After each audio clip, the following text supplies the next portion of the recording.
So, guys, we just did our very first listen to The Money Store by Death Grips, and we're going to start off by saying this was an absolute mindfuck for us, all right? We went in never listening to Death Grips ever before, and we knew it was super experimental and really out there, but this is not at all what we expected. And if you guys actually want to catch our first reaction to it, we did a live album reaction to the album on our Patreon plan for the reaction tier and the crew tier. You guys can access that in our description. And it was really cool to see how the community was reacting to the album and then how they were reacting to our takes too, because there were moments where we were literally in awe. We couldn't believe it. Dude, so I'm how do still you in feel? awe. I'm genuinely still in awe. Like, I have never listened to an album like this, and it's very dark, bro. It's fucking aggressive. Like, jeez, dude. Like, you're going through the album, and it's like low key bad vibes. You know, like that's the way I feel about it. But I understand the appeal though, because I was always questioning what's the appeal with The Money Store, especially like you see that there's extremely reliable reviewers like Anthony Fantano giving it a 10 on 10. You know, you have songs like Hacker that are being called the best songs of the decade, like one of the best songs of the decade. No chance. I don't think so. But then, you know, there's also a really core niche fan base for this type of rap music. And to be honest with you, my experience with experimental rap is not too developed. I mean, I've done Peggy a couple of times, and you know, I've done Injury Reserve if you consider that in that lane, but nothing like Death Grips before. So, what's your first impression? Like, what are your first thoughts of The Money Store? And let's say, you know, would you go through this again?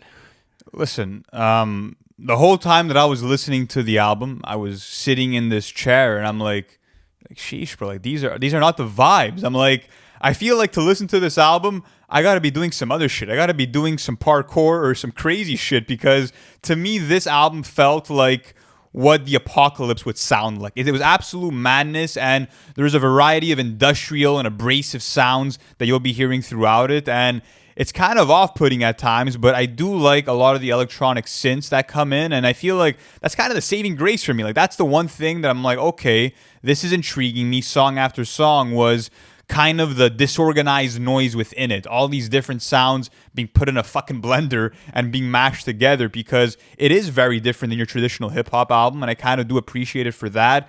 Apart from that, I mean, what's very hard to get through is MC Ride's vocal performances, because oftentimes the mixing is a bit weird. I also feel like he's kind of shouting at you. Like, it sounded like the guy was out for blood the entire album. It sounded like he was literally on a kill mission to take out everything in his surroundings. I'm going to tell I didn't like it like that, but it actually added to the cohesive feel of this album, because what's cool is that MC Ride kind of paints like this dystopian environment where, you know, he's going through different things, and, you know, on certain songs he's talking about, you know, the shit that he's seen, or, you know, where he's talking about things that he's feeling, and, you know, the voices in his head that's telling him like, yo, kill everything. And did you I've seen footage, because we're talking before and we're like that's probably the best song. Yeah. I've seen footage where he's talking about how he's being desensitized to police brutality, to crime in the streets, and he kind of has this altered reality because of all the drugs he's taking. So that would probably be one of the saving graces out of the track list for me. But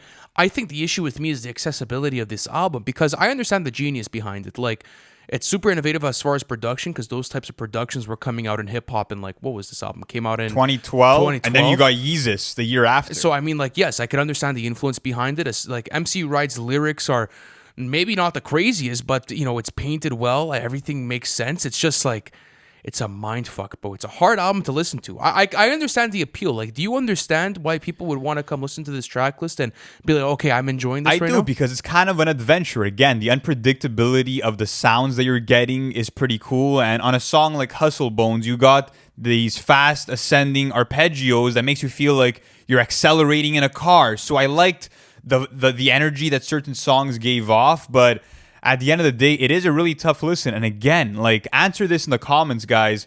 What are the settings that you should be in when listening to the album? What should you be doing while listening to the album? Because being still in a chair is definitely not the right place, bro. Because it's very fast-paced and the music's disjointed. You kind of feel like it's so chaotic that you need to be active and you need to be moving with the music. I could see this working out in a gym setting, or maybe in the whip while you're moving. But regardless, I don't think I'll be revisiting this for a long time. I'm gonna need some time to be able to just digest this. It's not for us. But it's nice though, because we're making strides in more of like the experimental hip hop lane. And We're trying. it's interesting to see like what's actually going on there and what the appeal behind this is, because this is a fan favorite within the whole subgenre, and it was just interesting to see how you guys felt about it. So let me ask you, all right, 3 different settings in your personal life where you'd be able to play this. 3 different settings, let's say. Bro, I told you, there's nothing in my life that would constitute me listening to this album. Like, I'd have to be doing some parkour or robbing a store. Like, I'd have to be doing some fucked up shit to really get into the feeling with this. I'm not gonna lie to you. Like, The first word you think of is parkour. yeah, like some kind of shit like that, bro, because it's super wild and out there. But at the end of the day, yeah, I don't see it being really heavy in my rotation at all. Like, I might never listen to this again, but it's interesting to see the impact that Death Grips has had in the experimental lane. And the lyrics are very cryptic, but there's a lot of meaning behind them, so I do appreciate that. It's just song after song, your head starts pounding at a certain point because of how abrasive and aggressive it sounds. But I'll ask you the same question. Any situation in your private life that you see yourself bumping this? Shit, maybe while I was playing rugby, get you in a very violent zone. I think maybe Yeah. that's the best place I would have been able to play it while doing like your laps around the field before you're about to go hit the pitch. Shit, man, I think that's it, bro. Yeah. Like, because it puts you in a violent mood. Like, honestly, I don't listen to music to be violent, you know? Like, I kind of listen to music to relax and kind of calm down, you know, get lost in a certain aspect. And this Oh, you feels can get like, lost in this, that's for sure. well, it's not my type of lost though. It's Yeah. kind of like getting lost in a dark forest, you know, like that's kind of the way I feel while listening to this. And also, like, you feel grimy at the end of it. Like, I kind of want to take a fucking shower after listening to this album, you know, like Yeah, that's the way I was I know, putting man. it. But I understand the Yeah. genius though, you know, like props to them. Like, this is actually like cohesive. This makes sense, and the influence is undeniable. So yeah, that was the Money Store for us. We just finished our live album reaction. If you guys want to check it out, it is on the Patreon plan. So if you guys want to access that as a whole, link is in the description. And we're going to be doing live album reactions on a weekly basis with our whole community. So thank you guys so much for coming into this video. We hope you enjoyed it, and we'll catch you in the next one.